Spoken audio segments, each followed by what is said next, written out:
Mills. We begin this morning with Salt Lake County Mayor Jenny Wilson. She's here to discuss what the county is doing to ensure an accurate census count. Mayor Wilson, great to have you back on the show. Thanks for being here. Thank you.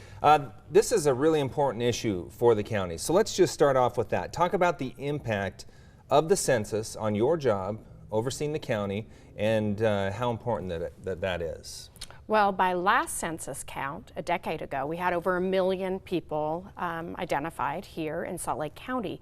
And as we look at the next decade, we want to make sure that every person is counted because we rely on that data for planning, and of course we rely on that data for federal funding and state funding even. Yeah, talk about that, the breakdown a little more. $5.7 billion in federal funding received in 2016. Talk about how much of that goes to you and what programs that goes to. Well, the federal funding trickles down for transportation purposes. It comes down to us for human services purposes, and it's important that Utah receives its fair share.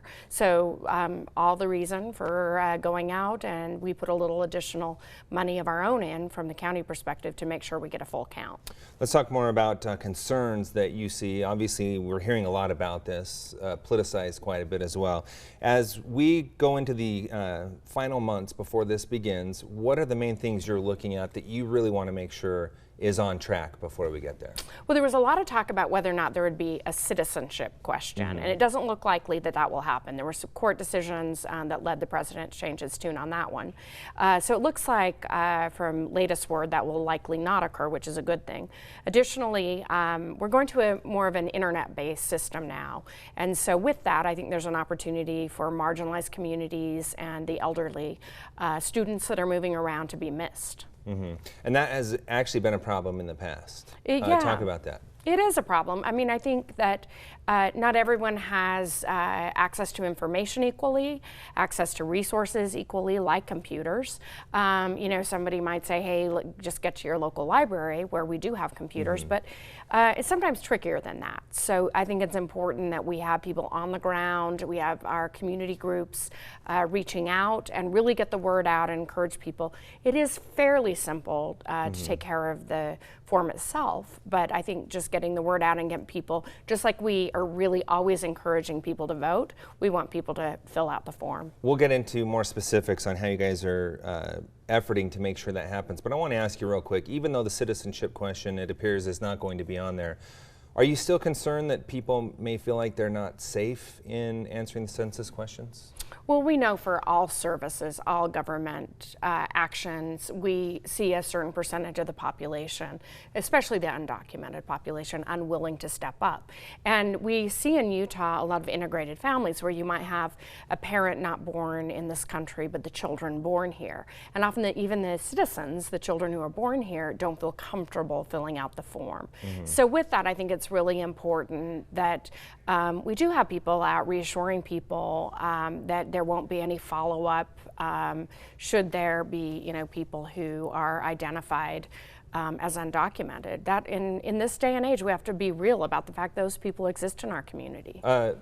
We had some actual representatives from the census come into our station during the week, and they really emphasized that point that by law they are not going to reveal or follow up on that, but still, as you mentioned, people are, you know, a little concerned about that. So what's your message to them who might be kind of on the edge or on the fence? Yeah, my message is this is not about citizenship. This is about every household, every person being counted in this county and in this state.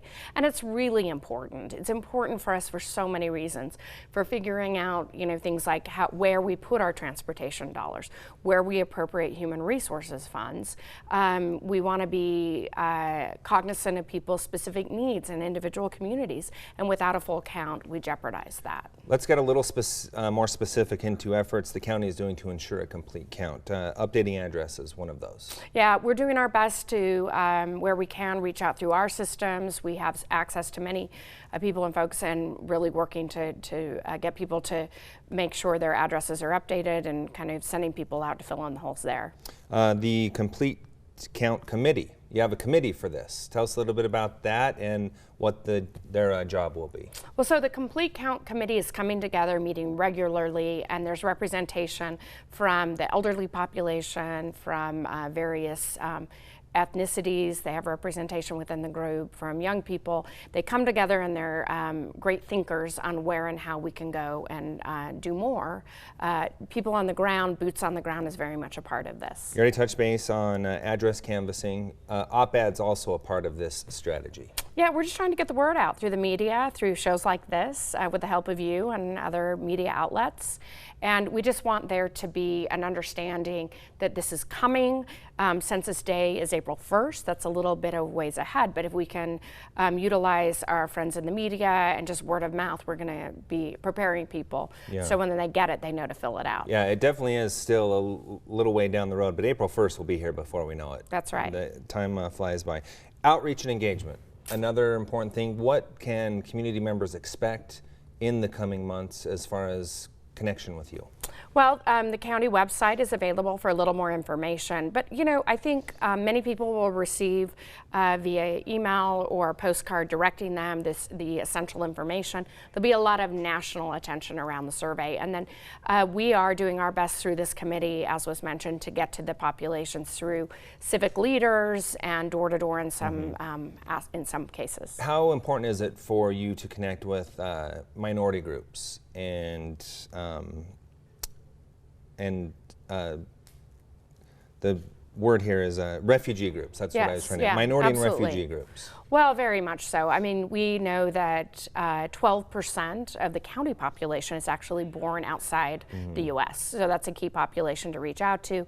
We have quite a few refugee families, as you know, that have settled here that may know nothing about the census. So our contacts to the refugee leaders is really key in this as well. Okay, fantastic. One more time, hand out that website where people can get more information as well. It's our main county website, slco.org. All right, easy enough. Thanks so much for your time. I appreciate it. And we will continue to follow this, a very important issue in our community as it comes closer. Thanks for being here. Thank you.